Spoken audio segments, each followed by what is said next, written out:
All right, what's up, guys? I'm Aubrey. I'm here today to talk about feeling your workouts where you're supposed to feel them.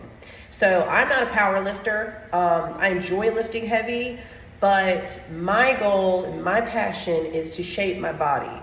So, what that means is that there's certain areas that I need to grow, that I want to get bigger. There are other areas that I don't really need to grow and I don't want them to get bigger. So when I'm doing all of my exercises, I want to be sure that I'm feeling them in the muscles that I'm intending to work. So I've got a few tips for you guys to really hone in on the areas that you're targeting. My first tip is know what you're targeting. I know that might sound crazy, but there's a lot of people who don't know why they're doing the exercises they're doing. Maybe their coach gives them a plan, or they look up, what exercises to do, and they're not really sure what their goal is for that exercise. So always make sure you know why you're doing the exercise you're doing. And there's a lot of different ways to do exercises. So know which way is going to be best to target the muscle that you're wanting to work. All right. Secondly, I would suggest doing isolation exercises for the muscle groups that you're wanting to work before you do any compound movements. So what I mean by that is, say you want to do pull one day and you really want to bring up your lats. And when you do pull downs, you're not feeling it in your lats. You're feeling it in your shoulders a little bit, maybe in your traps. So what you would want to do before that is you would want to warm up maybe with a single arm pull down. Anything you can do to really make contact and send blood flow to that area. Another thing might be shoulders. A lot of times shoulders are a hard thing for people to connect with. So again, what I would recommend is before you do your overhead presses or whatever shoulder exercises you have that are compound movements, that you go ahead and do an isolation exercise, maybe an arm raise, and really get the blood flow in that area before you do the work. So you always want to make sure that you're feeling it in the spot that you're supposed to be feeling it.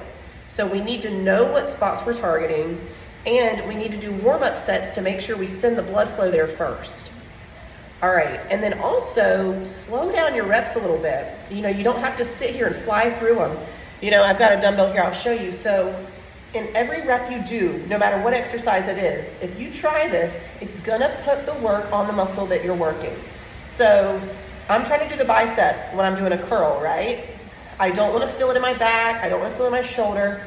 So if I'm sitting here going like this, chances are my back's pulling in a little bit. And then also, if I'm sitting here going like this, I'm using momentum. Like I don't even feel this. I'm just kind of slinging it around. So slow down. So what you want to do is power up the rep, squeeze, no matter what muscle it is, squeeze it, and then slow the reverse rep. Power up, slow, and just keep your mind on that muscle.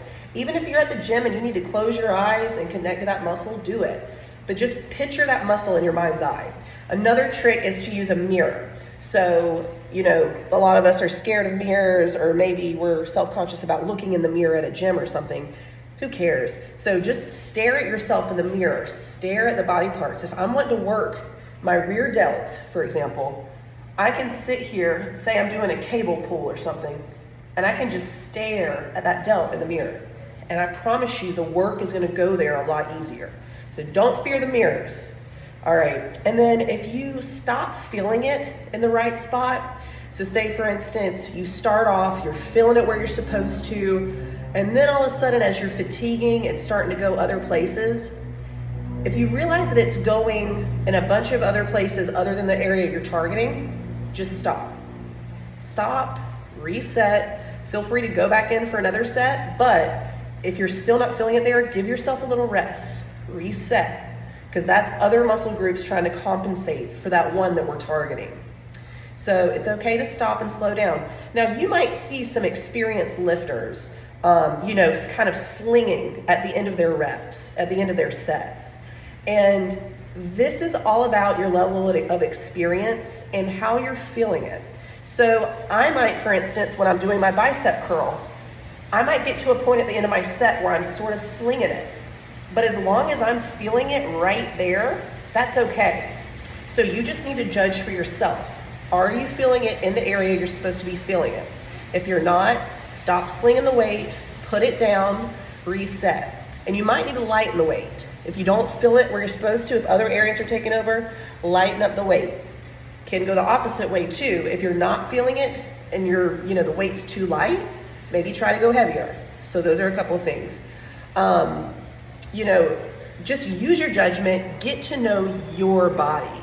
So get in touch with it. And I would challenge you that if you don't really know what muscles you're working on, which exercises, just go ahead and start paying attention. Be intentional about what you want to work.